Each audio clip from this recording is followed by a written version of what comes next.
चलो, सारा काम तो हो गया। अब जरा आराम कर लेती हूँ। सुबह से मेरे पूरे बदन में दर्द हो रहा है। नंदिनी अपना सारा काम खत्म करके अपने कमरे की ओर चल देती है। नंदिनी थककर अपने कमरे में लेट जाती है और लेटते ही उसे कब नींद आ गई उसे पता ही नहीं चला। थोड़ी ही देर में वहाँ पर उसकी सौतेली माँ और बहन कल्लो आ जाती है।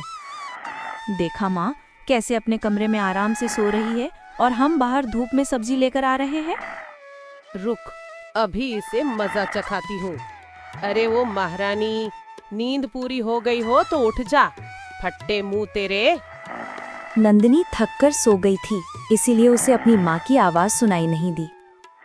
अरे मैया रे मैया, महारानी आपकी बातों को इग्नोर करके आपकी बेइज्जती कर रही है।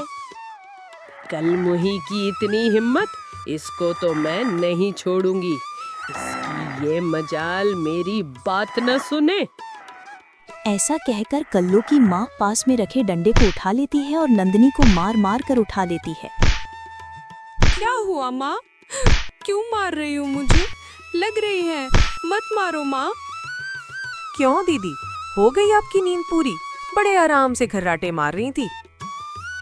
क्यों रे कल मुही, मैंने तुझसे कहा था ना, मेरे आने से पहले सारा काम हो जाना चाहिए, और तू यहाँ घोड़े बेचकर सो रही है।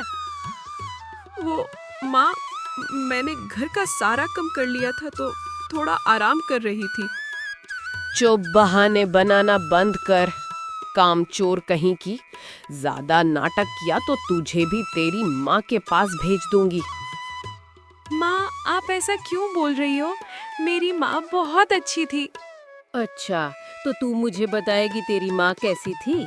चल काम कर अपना, बड़ी आई माँ की तारीफ करने वाली। ये मटका खाली है, इसमें पानी कौन भरेगा? तेरी माँ। जाकर नदी से मटका भर कर ले आ। ठीक है माँ, मैं अभी पानी भर के लाती हूँ। अरे माँ, हमने तो इसे कितना सारा काम में लगाया था, लेकिन इसने तो बड़ी जल्दी सारे काम कर लिए। जाने दे कल्लो, ये कितना भी जल्दी काम कर ले, हम तो इसे एक के बाद एक काम लगाते ही रहेंगे। ऐसे ही नंदिनी की सौतेली माँ और बहन उसे परेशान करने का कोई भी मौका नहीं छोड़ती थी। वो अपनी बेटी कल्लो को बिल्कुल एक प्रिंसेस की तरह देखभाल करती थी और नंदिनी को एक नौकरानी की तरह रखती थी। आओ संता, आओ, बोलो कैसे आना हुआ मेरे घर? अरे मेरे पोते का जन्मदिन है तो उसी का न्योता देने आई थी। तुम अपने परिवार के साथ आ जाना। वाह, बधाई हो, हम जरूर आएंगे। संता वहाँ से चली जाती है। शादी में जाने की बात सुनकर नंदिनी बहुत खुश थी। अरे वाह, बड़े दिनों बाद कहीं बाहर जाऊंगी। हाँ, जन्मदिन पे मैं अपनी माँ का सोने का हार पहन लेती हूँ, वो अच्छा लगेगा।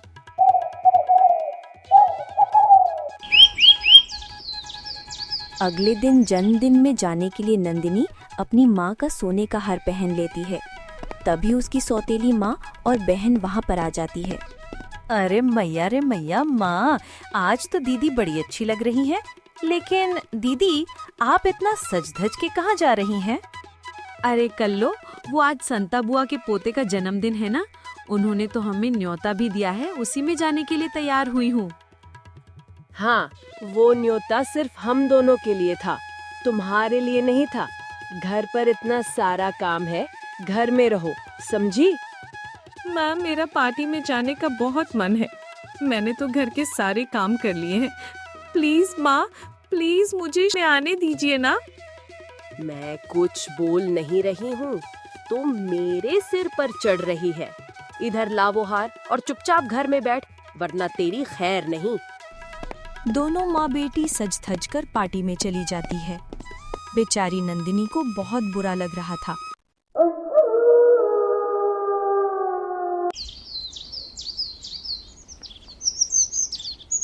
ऐसे ही दिन बीतने लगी। एक दिन नंदिनी नदी पर पानी भरने जा रही थी, तभी वहाँ पर दूसरे गांव का लड़का आता है जिसका नाम मयंक था। वो नंदिनी को देख लेता है और उसे देखते ही उसके प्यार में पड़ जाता है। अरे ये लड़की कितनी सुंदर है। कौन है? अब मैं शादी करूंगा तो सिर्फ इसी से। कल ही बुआ जी के साथ जाकर शादी की बात पक्की कर लेता हूँ। कितने दिन कुंवारा रहूंगा।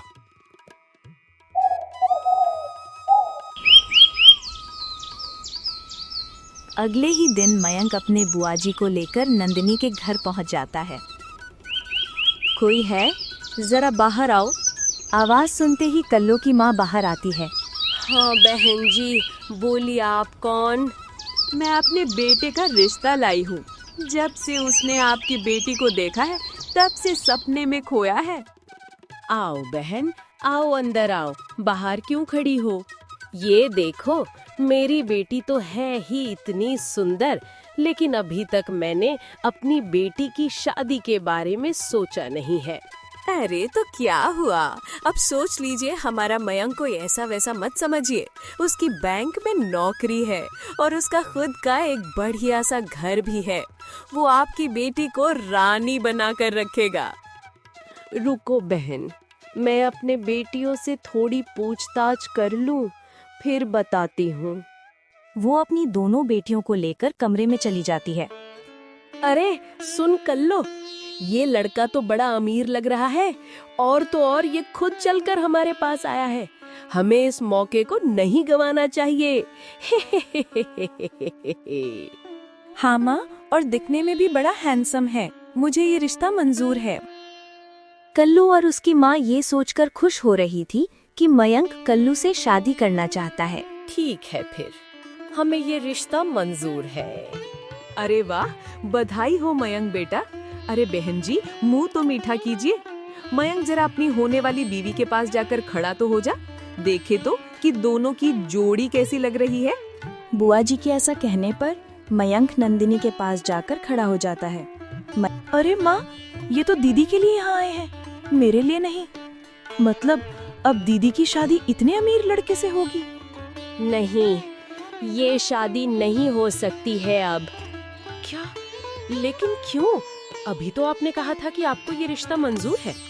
हाँ, लेकिन अब मैं ही कह रही हूँ कि हमें ये रिश्ता मंजूर नहीं है। ओह सासू माँ, मुझे पता है नंदिनी आपकी सौतेली बेटी है। आप दोनों मिलकर उस पर कितना अत्याचार करती हैं।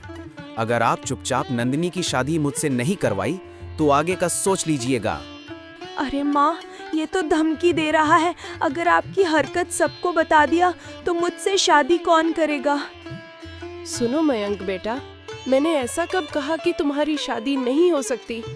मैं तो बस ये कह रही हूँ, अब कल्लो के लिए भी एक अच्छा सा लड़का देखकर दोनों बेटियों की शादी एक ही मंडप में करवाना चाहती हूँ। हाँ ठीक है, लेकिन याद रखिए, अगर आज से आपने नंदिनी को परेशान किया तो आपकी खैर नहीं। नहीं, अब मैं कुछ नहीं कहूंगी नंदिनी बेटी को। चलिए बुआ जी, हमें चलना चाहिए। शादी की तैयारियां भी तो करनी है। मयंक और बुआ जी जैसे ही वहाँ से जाते हैं, कल्लो और उसकी माँ नंदिनी के ऊपर गुस्से में चिल्लाने लगती है। क्यों रे कलमुही, हम दोनों का नाम बदनाम करके तेरे कलेजे को ठंडक पड़ गई? और कितने लोगों को बता रखा है कि हम तुझ पर जुल्म करते हैं। अरे माँ देखो तो, इसके चेहरे की खुशी तो देखो। अमीर लड़के से शादी करने के लिए बड़ी उतावली हो रही है। होने दे कल्लो, तेरे लिए तो मैं इससे भी ज्यादा अमीर लड़का ढूंढूंगी।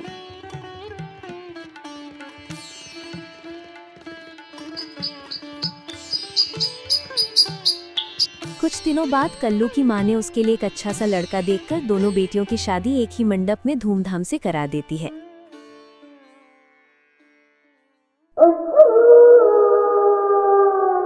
कुछ समय बीत गया। एक दिन गांव में बहुत ज्यादा बारिश होने लगती है। साथ ही साथ बहुत जोरों की हवाएं भी चल रही थी। अरे बाप रे बाप, इतनी बारिश क्यों हो रही है? मेरे घर में पानी भर गया तो मैं क्या करूंगी? कल्लू की माँ कुछ समझ पाती कि देखते ही देखते पूरा घर पानी से भर गया। क्या करूं मैं, कहाँ जाऊं? क्यों ना मैं कुछ दिन कल्लो के घर पर ही जाकर रुक जाती हूँ। ऐसा कहकर वो कल्लो के घर के लिए निकल जाती है और वो कल्लो के घर के दरवाजे पर खड़ी होकर कल्लो को बुलाने लगती है। कल्लो, ओ कल्लो, देख तेरी माँ आई है। आवाज़ सुनते ही कल्लो अपनी माँ के पास आती है। अरे माँ, तुम यहाँ इस वक्त इतनी तेज बारिश में क्या बात है? अरे कल्लो, इतनी तेज बारिश की वजह से पूरे घर में पानी भर गया है, तो मैं तेरे घर पर कुछ दिन रहने आई हूँ। अरे नहीं माँ, तुम मेरे साथ नहीं रह सकती हो। वैसे ही इन लोगों को पता चल गया है कि तुम दीदी के साथ बहुत बुरा करती थी। ऐसे में अगर तुम यहाँ पर आ गई तो ये तुम्हारे साथ साथ मुझे भी घर से बाहर निकाल देंगे। कल्लू, ये तू क्या बोल रही है? मेरी हालत तो देख, मैं इतनी बारिश में कहाँ जाऊंगी? वो सब तुम देखो माँ, मुझे इन सब में मत घसीटो, वरना मुझे भी तुम्हारी तरह बारिश में यहाँ वहाँ भटकना पड़ेगा। कल्लू अपनी बातें खत्म कर अपने कमरे की ओर चली जाती है।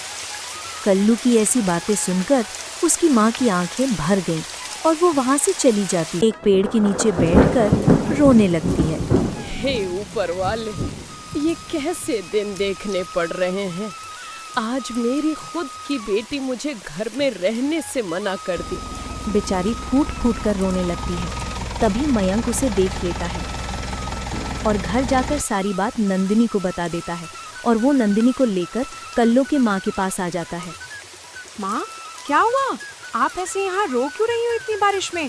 चलिए आप मेरे साथ, मेरे घर चलिए। नंदिनी की बातें सुनकर उसकी माँ को अपनी गलती का एहसास हो जाता है। नंदिनी बेटी, मुझे माफ कर दे, मुझसे बहुत बड़ी गलती हो गई। आज तक मैंने तुझ पर कितने जुल्म किए हैं, लेकिन तूने बिना सोचे मेरी मदद के लिए आ गई।